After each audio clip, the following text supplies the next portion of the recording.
Hoy me comprometo,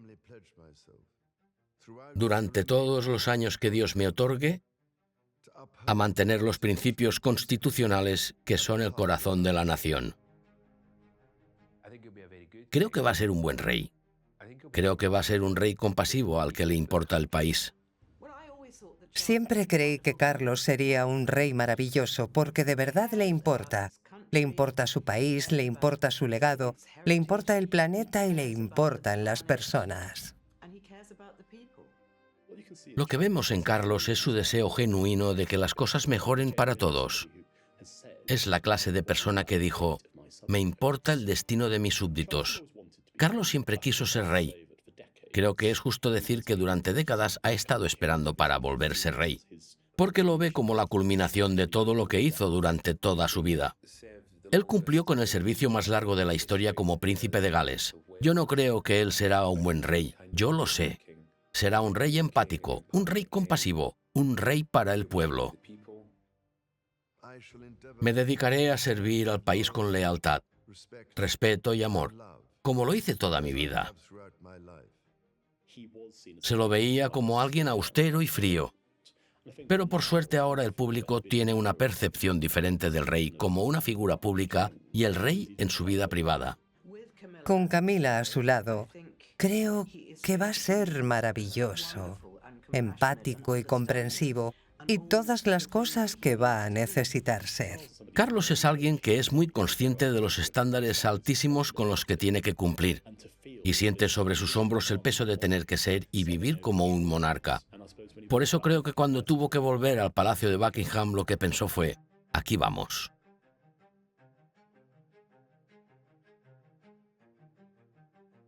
El rey Carlos III, una nueva era.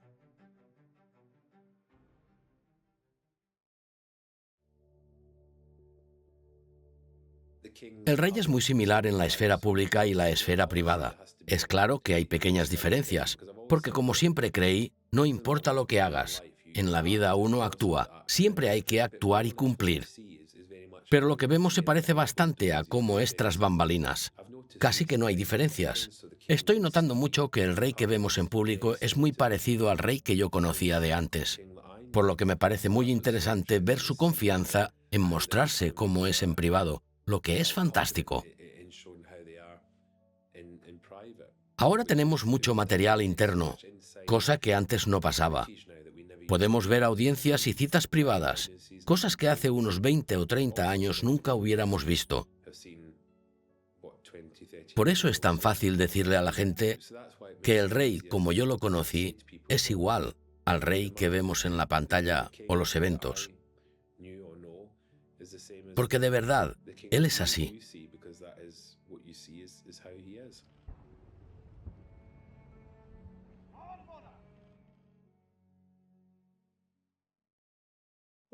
Siempre fue un niño muy estudioso. No se parecía en nada al príncipe Felipe, que era bastante más alborotador. Él se parecía mucho a su madre. A ella siempre se la conoció por ser muy seria, incluso de niña. Y me parece que Carlos heredó su seriedad. Pero lo que él tiene que ella no, era un verdadero interés en aprender y un interés en libros y cosas así. Esto parece una anomalía, porque los miembros de la familia real no son conocidos por ser grandes intelectuales. Pero Carlos, a mi parecer, es alguien con grandes ideas e intereses intelectuales. La reina Isabel era una madre diligente. Recordemos que se volvió reina a los 25 y el príncipe Carlos tenía entonces 4 y la princesa Ana, que había nacido en 1950, solo tenía 3 años cuando coronaron a la reina. Así que apartaron a los hijos de la madre porque no tenía tiempo para estar con ellos. Los veía cada mañana unos 15 minutos y por las noches una media hora. Pero hay que verlo en el contexto. Así eran las familias aristocráticas de entonces.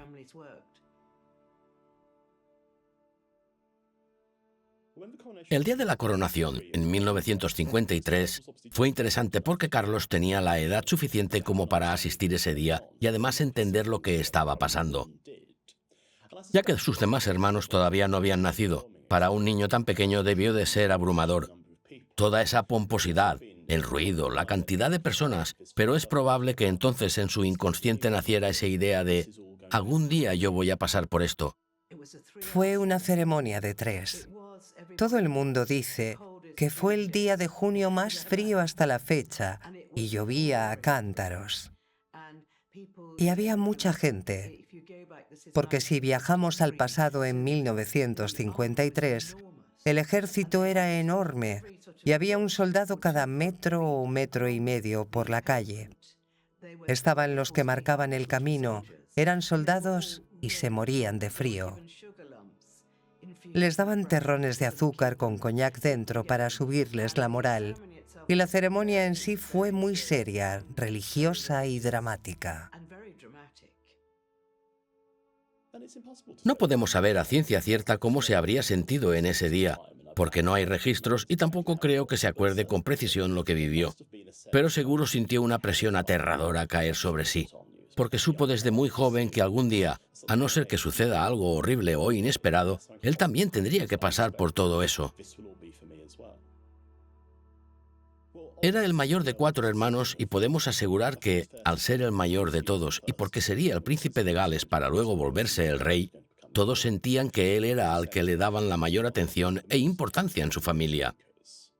Por eso es que siempre le fue bien, porque es muy difícil que te vaya mal cuando todo el mundo siempre te dice que eres la persona más importante. Todavía falta un niño que está por llegar. Aquí viene, con su madre y su padre. El director recibe a la familia real.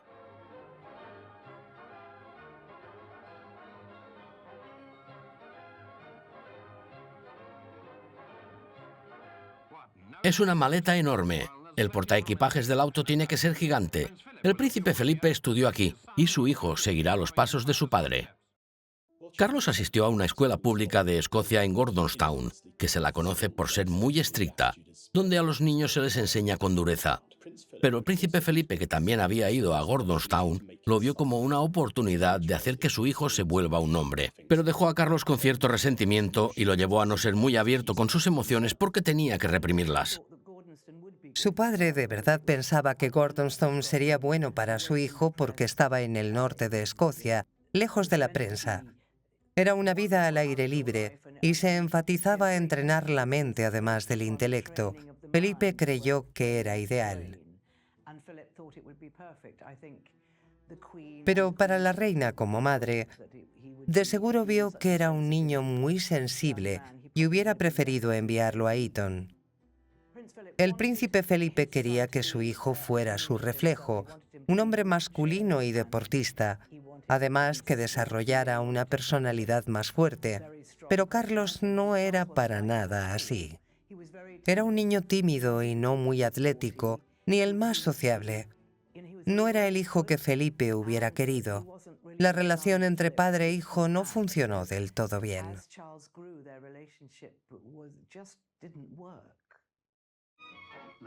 Llegó al gran campus del Colegio Trinidad de Cambridge la procesión real.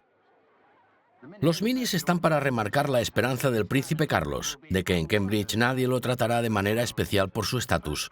El primer príncipe de Gales que asistirá a la universidad en más de 100 años va a tener una habitación en el nuevo campus, y fue aquí donde conoció a su amigo Robert Woods, el hijo del decano de Windsor. Antes de Carlos era bastante normal que los monarcas fueran a Oxford o Cambridge. Por ejemplo, está Eduardo VIII, príncipe de Gales, que fue a la Universidad Moderna de Oxford.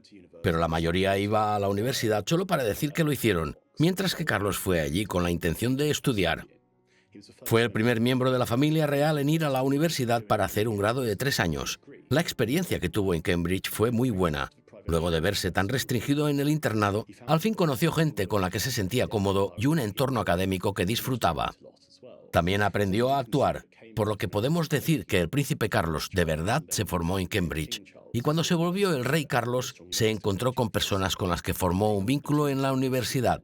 También consiguió un 2 en historia al final, lo que para alguien que viene de un entorno no académico es todo un logro. Voy a soltar un poco de sedal. ¡Está picando! ¡Está picando! Esto es lo más emocionante del mundo, damas y caballeros. Nunca vi algo así en mi vida. Creo que es uno grande. ¡Es muy grande!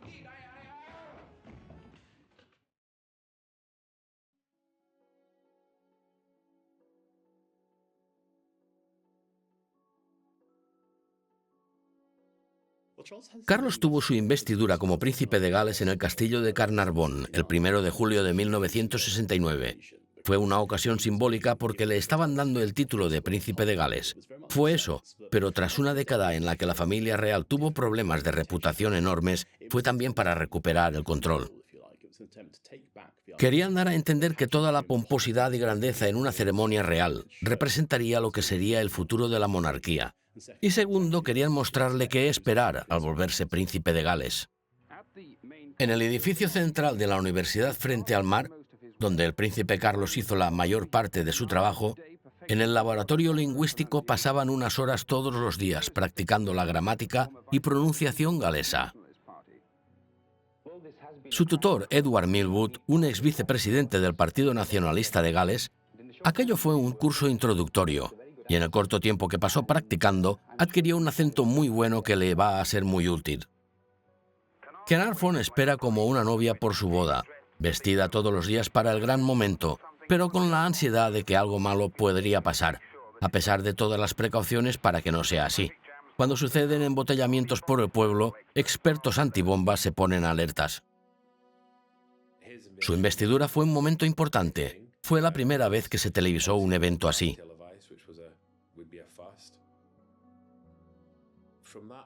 Diría que desde entonces empezó su entrenamiento para algún día llegar a ser rey.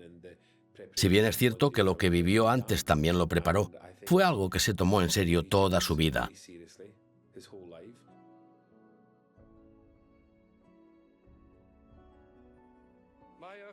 Las palabras que me dedicaron me han conmovido y les aseguro que tomo nota de la esperanza detrás de ellas.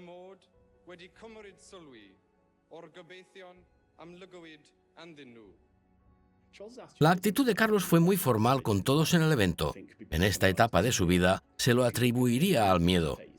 Si prestas atención a su rostro en las fotos y las grabaciones de ese día, se le ve aterrado de pies a cabeza. No se le nota con confianza y parece que se le está haciendo difícil soportar toda la atención que le están dando. Él tiene encima la presión que le da el ejemplo de su madre, además de todos los monarcas que vinieron antes. Lo que es agradable y noté cuando trabajé con él en High Group es que también entrenaba a su hijo, el príncipe Guillermo. Confiaba en que sería príncipe de Gales y le enseñaba todo lo que había aprendido. Se lo estaba transmitiendo al príncipe Guillermo, que ahora es el príncipe de Gales.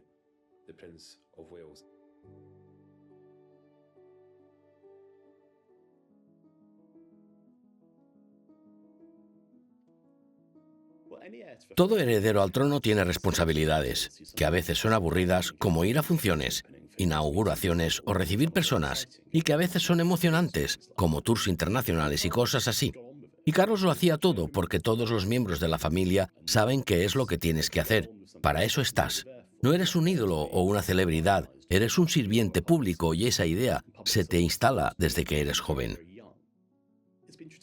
Es la tradición que los miembros varones de la familia real también tienen que servir en el ejército. Pero Carlos no era la persona más indicada para unirse a las Fuerzas Armadas, así que sirvió en las Fuerzas Aéreas durante varios años desde los 70, como muestra de que si ponía su mente en algo lo podía hacer. Esto es cierto, pero al compararlo con el príncipe Andrés, que fue un piloto destacado, Carlos no fue uno de los mejores cadetes de las Fuerzas Aéreas. De todos modos, fue una etapa muy valiosa para él, porque se mezcló con otras personas y era un igual a todos, mucho más que en la escuela. El príncipe Carlos salió de la central de las Fuerzas Armadas de las Fuerzas Aéreas de Yeovilton en Somerset hoy mismo con un clima perfecto para volar, previo a su primera clase de manejo de un helicóptero Wessex Mark V. Es el comienzo de su curso de aviación de 3 meses y medio, tras el cual estará cualificado para volar helicópteros. Creo que fue una experiencia que le formó el carácter, porque le dio una noción de trabajar con las Fuerzas Armadas, por las que tiene un respeto inmenso. Carlos no fue el miembro más destacado en la historia de las Fuerzas Aéreas. Sí fue un periodo importante para él. Fue una experiencia que lo marcó y lo ayudó a ser el hombre que es. Si luego se me asocia con todo el ejército, creo que es una buena idea participar de todas sus ramas. Es una experiencia muy útil que te enseña de primera mano lo que es la responsabilidad y la disciplina. La responsabilidad es muy importante, es la confianza que tienes para ayudar a otros y el saber que los otros pueden confiar en ti.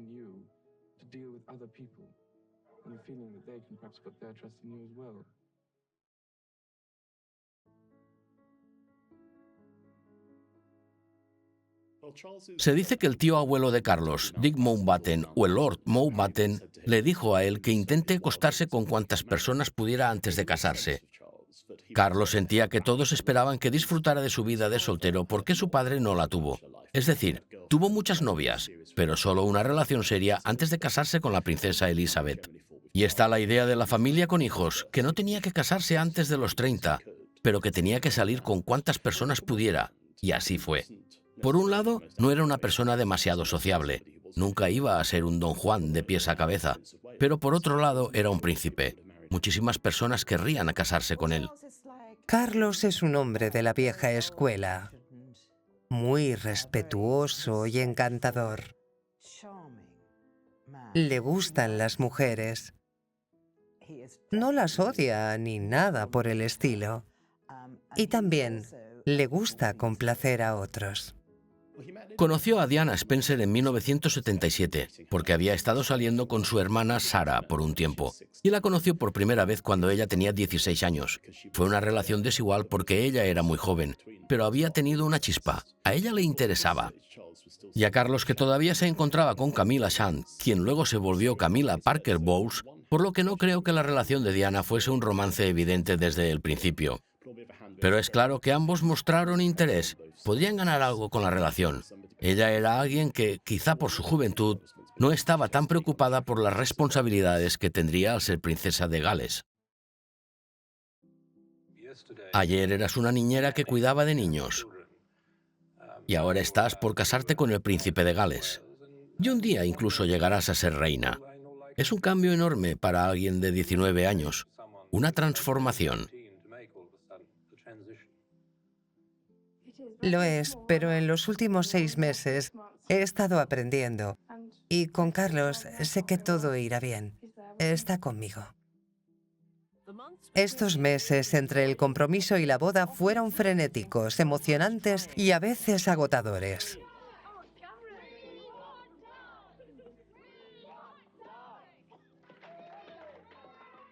Tuvo que aprender las restricciones de la vida real. No podía pasear tranquila por las tiendas. ¿Cómo están? Muy contentos.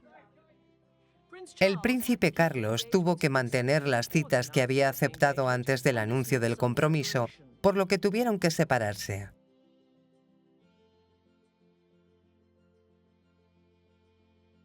Diana tuvo que aceptar esto y esconder lo que sentía.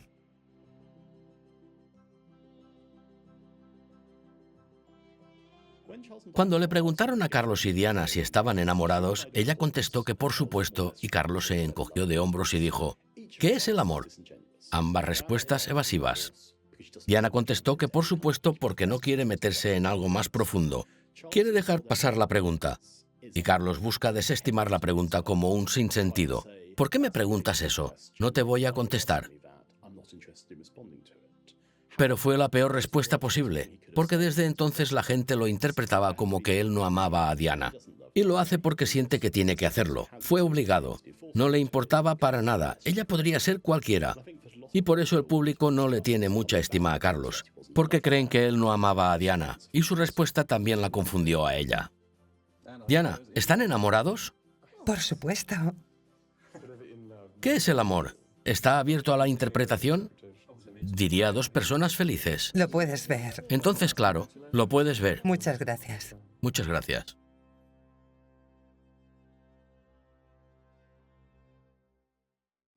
La boda real fue de lejos el evento más grande que la familia real haya tenido desde la coronación 30 años antes.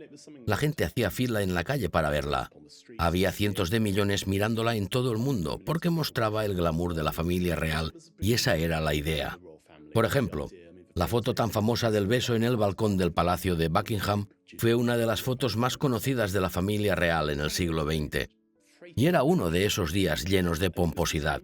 Se diseñó todo el espectáculo a principios de 1980, al principio de la década, para demostrar que el Reino Unido todavía podía hacer eventos de este estilo.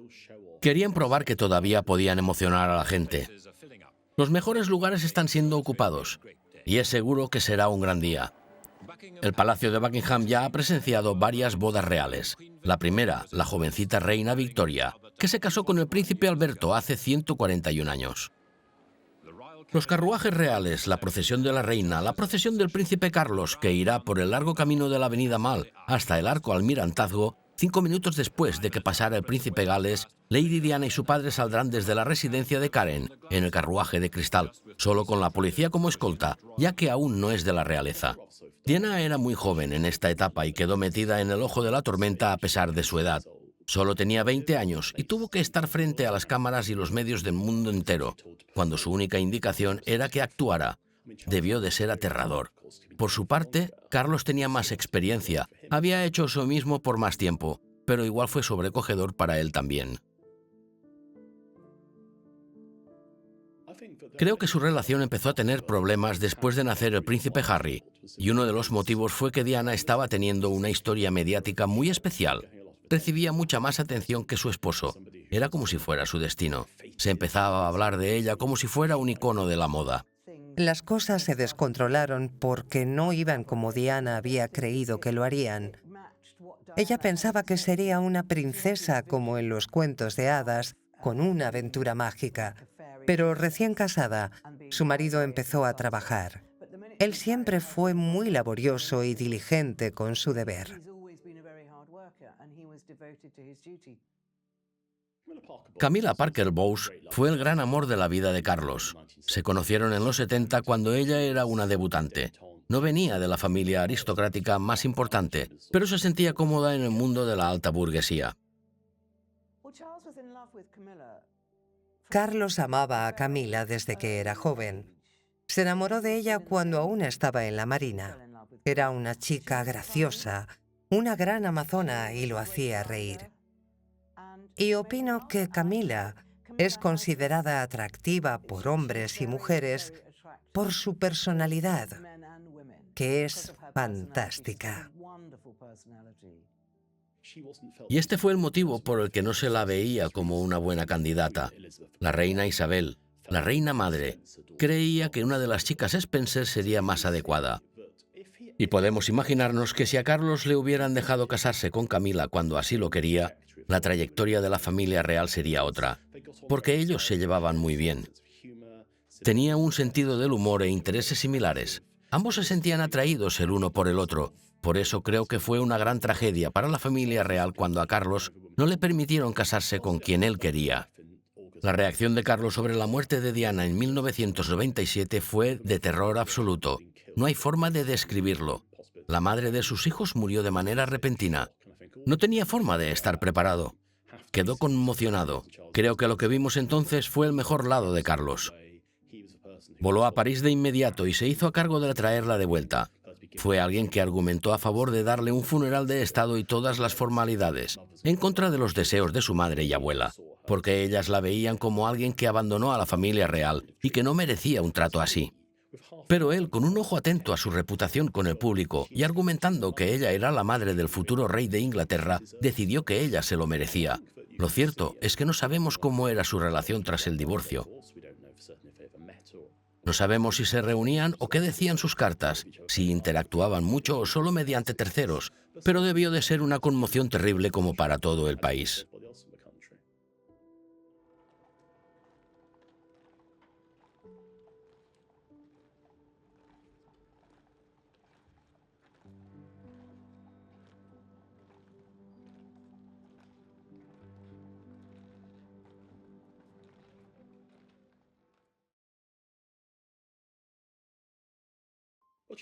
Carlos se casó con Camila en 2005, por un casamiento civil en vez de uno religioso.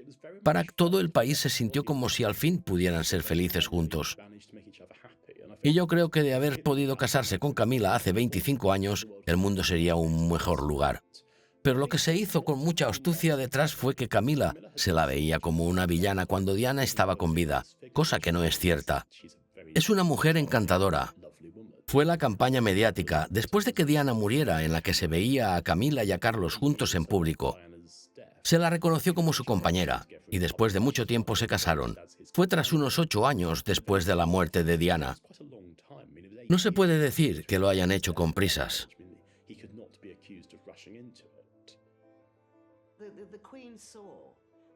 La reina notó que Camila había cambiado, lo dedicada que estaba a su tarea y también a su Carlos. Ella lo ayuda y él quería tenerla a su lado, cosa que ella también quería. Su rol era parecido al de la madre reina. La madre reina estaba siempre para su esposo en sus peores momentos, y creo que Camila hará lo mismo con Carlos.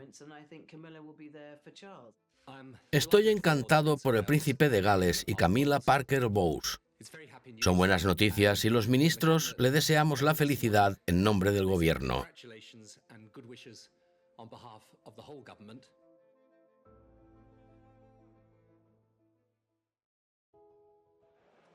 Esperaron lo suficiente y hoy son una pareja que pronto se casará. Tras estar juntos tantos años, tienes el derecho de pedir un anillo que lo valga. Y este es un asunto en el que la familia real nunca decepciona. Se vio a Camila con un diamante gigante en su anular. Se la notaba encantada. ¡Felicidades! Muchísimas gracias. ¿Cómo se siente? Muy bien. ¿Solo bien? Vengo a hacer mi trabajo. ¿Se arrodilló para pedirle matrimonio? Claro. Déjanos tomarte otra foto. La relación del rey con su esposa es fantástica. Son mejores amigos, eso es así. Vi con mis propios ojos que son mejores amigos. Son un equipo que trabaja junto, se apoyan y se hacen reír entre ellos. Es hermoso verlos y ser parte de eso, haberlo presenciado. Recuerdo cuando anunciaron el compromiso. Estaba con el rey esa mañana, aunque entonces todavía era el príncipe. Y estuve a su lado cuando se fue a Londres. Y cuando fui a la sala del personal me dijeron que el príncipe de Gales y la duquesa de Cornwall se iban a casar. Quedé anonadado, porque no tenía ni idea, como todo el mundo, que estaba trabajando ese día. Era un secreto muy bien guardado. Pero igual estaba contento porque la señorita Parker Bowles me caía muy bien. Me llevaba bien con ella, así que me emocioné. Luego me llamaron. Creo que fue unos meses más tarde que empezaron a llegar las invitaciones para la boda. Pero yo no contaba, no había trabajado con ellos el tiempo suficiente. Tenías que trabajar un año.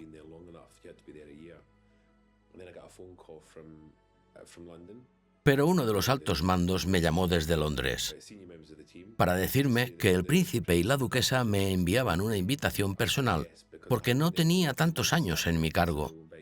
Pero me querían allí, de todos modos. No lo podía creer. Todavía recuerdo ese día. Estaba muy emocionado. Dejé mi teléfono móvil y pensé en llamar a mi familia y amigos. Nadie iba a creer que yo estaba invitado a la boda. Su Majestad Real, quedan 8 días para la boda. ¿Puedo preguntarle cómo se siente?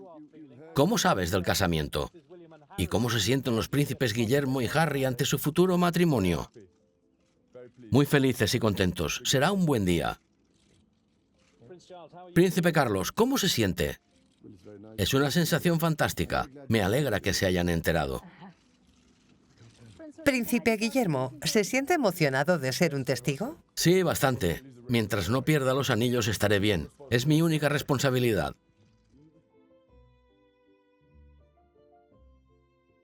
La boda fue asombrosa.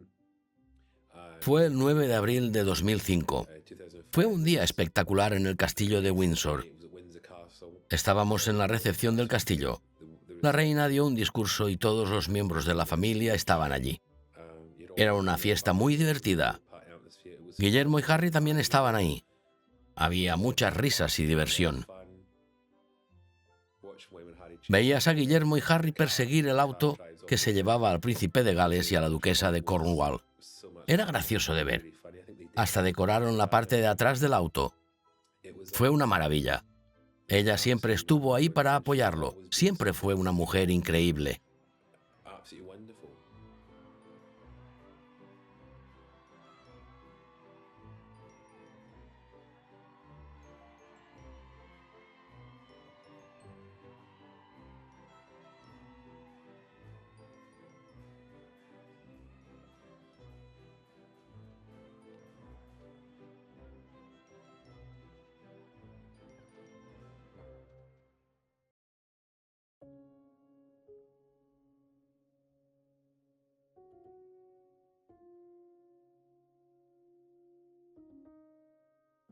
El rey cumplió con el servicio más largo de la historia como príncipe de Gales. Y quizá uno podría pensar que estaba muy frustrado al respecto, o que en algún momento quieres llegar a hacer el trabajo. Pero a mi parecer ese jamás fue el caso. Le gustaba ser el príncipe de Gales y hacía un estupendo trabajo. Nunca antes hubo un príncipe de Gales que tuvo que hacer un trabajo real, y él lo hizo.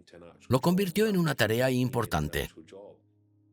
Me alegra mucho saber que tenemos un nuevo integrante del equipo del clima. Permítanme presentarles a Carlos. No es el mejor pronóstico para el final de la semana. Esta tarde estará frío, húmedo y ventoso en casi toda Escocia. Estamos bajo los efectos de la baja presión y este clima que atraviesa el norte trae consigo nubes y lluvias intermitentes. La lluvia será más fuerte en los alrededores de Edimburgo, así que las condiciones de las carreteras se complicarán. En el oeste habrá menos lluvias, incluso con algunos intervalos secos debido a la inercia de la casa Dumfries. Habrá nieve en las zonas elevadas de las tierras altas y Aberdeenshire también el potencial de ráfagas de nieve sobre Balmoral. ¿Quién escribió este guión? En lo que consta de la tarde, lo más seco y soleado que tendremos será sobre las islas del norte y la zona más alta al norte del país.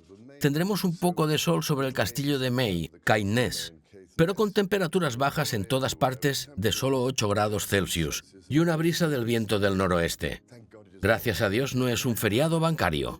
Lo que Carlos consiguió durante su vida, además de las responsabilidades comunes de la realeza, es que de verdad tenía un interés genuino en cambiarle la vida a la gente joven.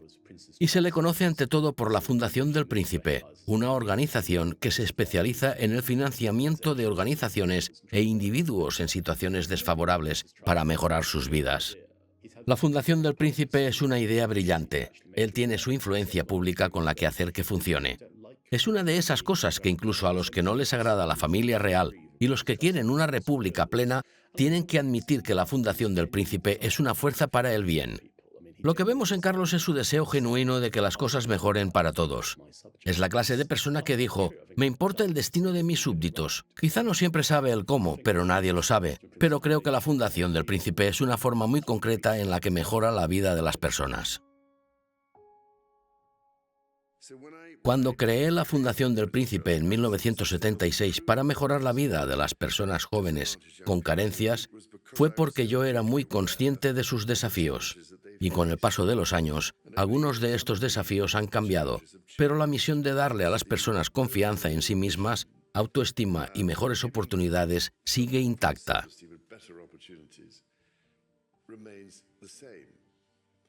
De esta forma hemos ayudado a más de 1 millón de jóvenes, y siempre me molestó no haber alcanzado el millón.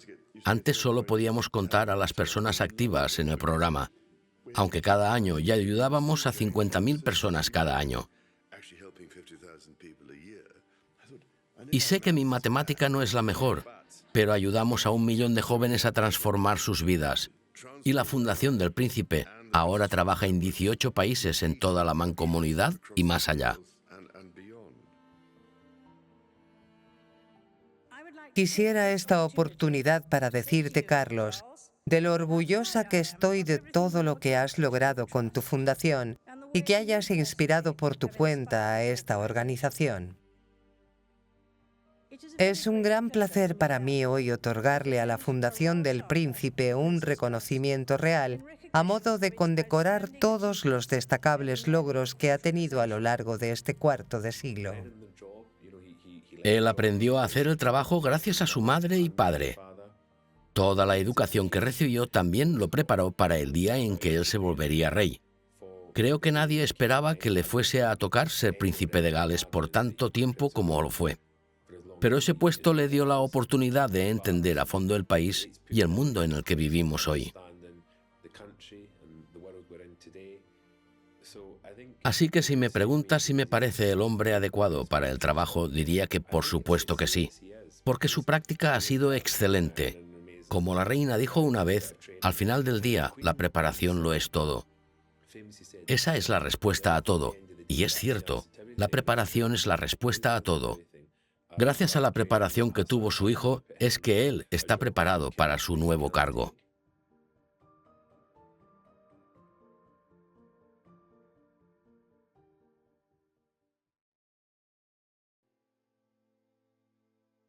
El Palacio de Buckingham anunció la muerte de la reina Isabel II, el reinado más longevo de la monarquía.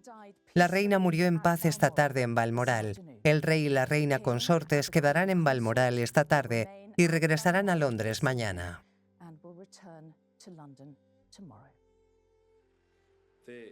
La antigua reina y el rey eran muy cercanos. Era su hijo y se llevaban muy bien. Tenían una relación muy alegre, cosa que se notaba. En varios eventos en Londres, él le decía, «Mami», y ella le respondía con una mueca. Era una relación muy agradable.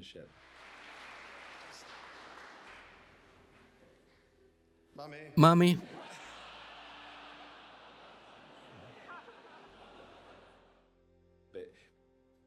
Pero se respetaban entre ellos.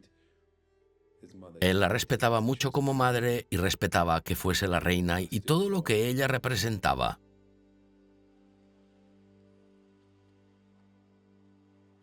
Creo que fue muy fuerte para él la conmoción de la muerte súbita de su madre y tener que volverse rey.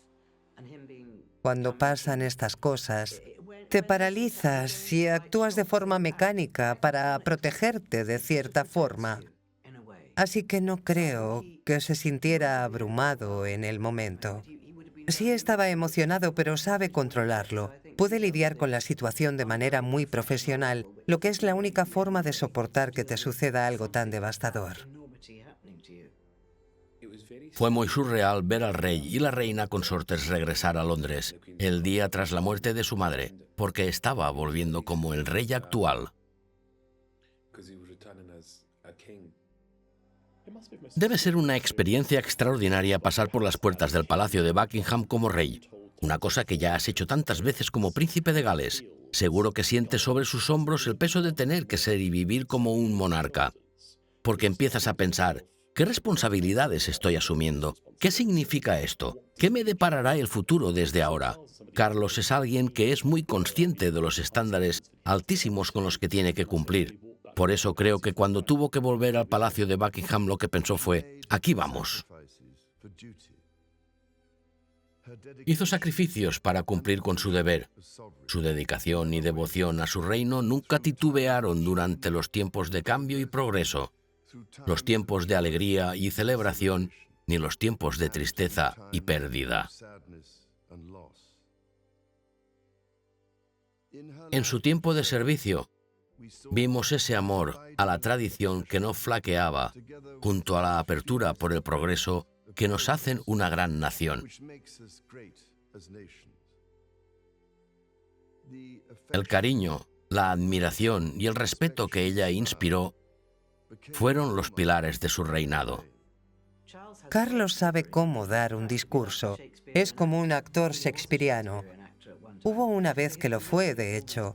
Su discurso fue brillante y creo que él hasta los escribe por su cuenta y los presenta manejando el tiempo y las emociones a la perfección. Por eso creo que tantos se vieron conmovidos por el discurso, mucho más de lo que esperaban, porque la reina era como la abuela de la nación. Él iba a cumplir ese rol ahora, y muchos que pensaron que no iba a emocionarse, con el discurso terminaron emocionados. La reina Isabel tuvo una buena vida y vivió toda su vida para cumplir una promesa de por vida. Se la extrañará mucho tras su ausencia, pero su promesa de una vida de servicio se renueva hoy.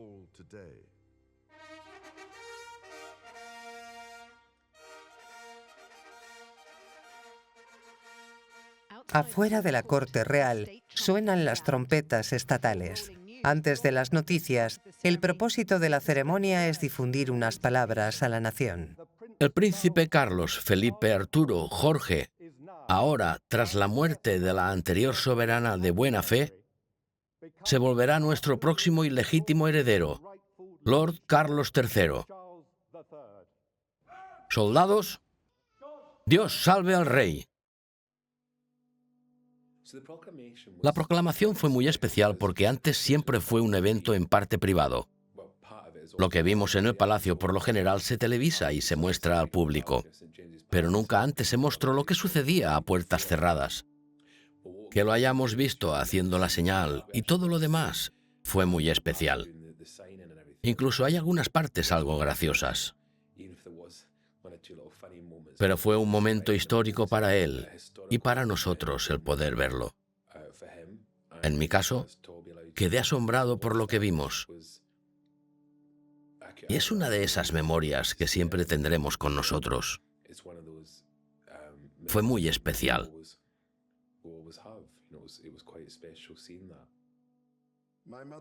El reinado de mi madre no tiene igual, ni en su duración, su dedicación, ni su devoción. Aún en este duelo, agradecemos su vida tan leal. La proclamación del rey Carlos III, que sucedió cuando tomó su puesto como rey, fue algo que se anunció en todas las ciudades grandes y pueblos grandes de Reino Unido, porque no sucedía desde hace tiempo, desde 1950 si somos exactos. Había un interés genuino de la gente que no había visto una proclamación antes. Pero ahora tuvieron la oportunidad de ver a este hombre ser proclamado rey, lo que es una tradición de siglos y que aún cumple un rol simbólico muy importante que estamos presenciando ante nosotros. La reafirmación de la nación y de la monarquía, como no toda la gente que hoy está viva recuerda al rey Jorge VI, su abuelo. Tener un rey también es una novedad.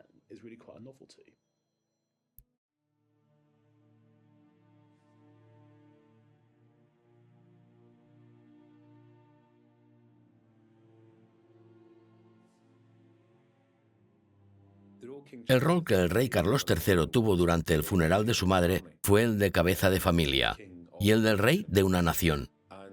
Fueron tiempos difíciles, más que nada porque el mundo entero lo estaba observando. No es algo privado y él lo sabía. Todas las acciones que toma, las lágrimas, hay gente mirándolo y escuchándolo para hablar del tema.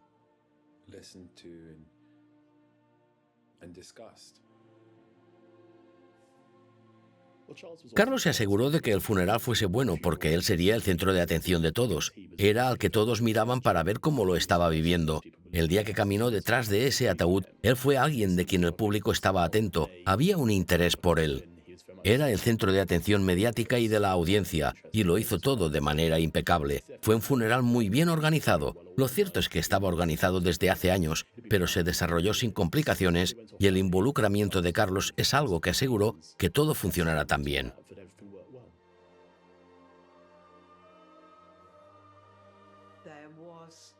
Hubo mucha pena en toda la nación, porque la mayoría de súbditos de la reina nunca antes tuvo otro monarca.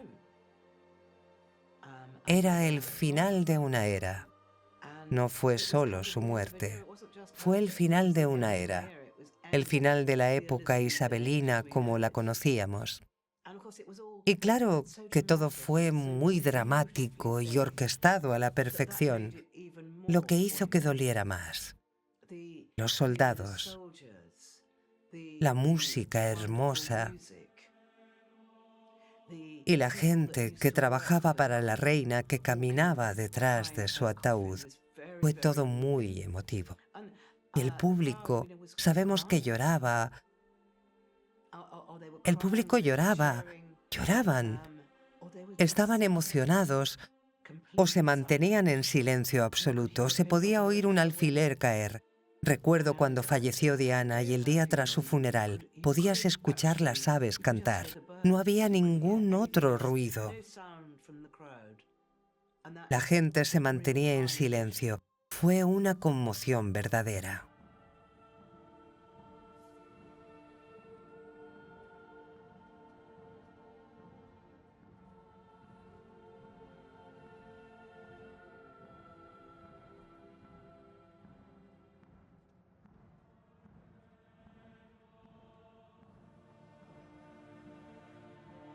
La primera versión de Dios salve al rey en la capilla de San Jorge. Creo que él casi se rompe porque fue tan emotivo y las voces eran tan fuertes, el coro y todo el mundo allí. Todo daba a entender Dios salve al rey. Fue un momento especial para Carlos.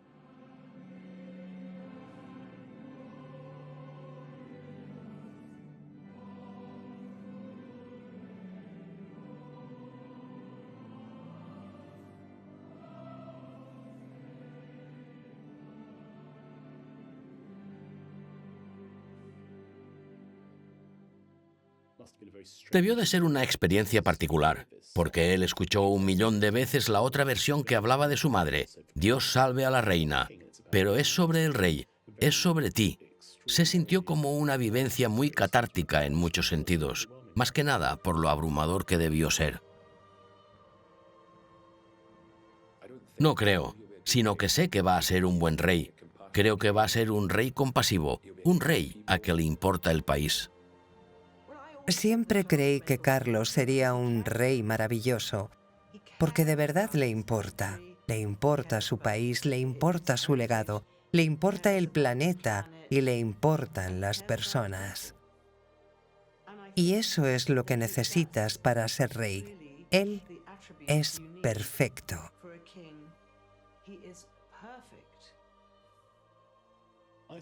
Creo que Carlos va a modernizar a la monarquía, también que va a favorecer sus intereses personales y es muy popular. Si vemos las encuestas parece que hay una aprobación general de su trabajo, pero todavía está en un periodo de gracia. Nos queda mucho tiempo para ver cómo será en su rol de rey. Todavía solo lleva unos meses, pero su discurso de Navidad fue muy bien recibido. Fue breve, muy bien ejecutado. Trató de temas sociales otra vez, muy parecido al primer término por los nuevos trabajos con respecto a su énfasis. Así que ya veremos cómo es su nuevo puesto de rey. Todos le dan el beneficio de la duda. Sus defectos no son una sorpresa, pero con Camila a su lado, creo que será maravilloso, compasivo y comprensivo. Todo lo que necesitamos que sea.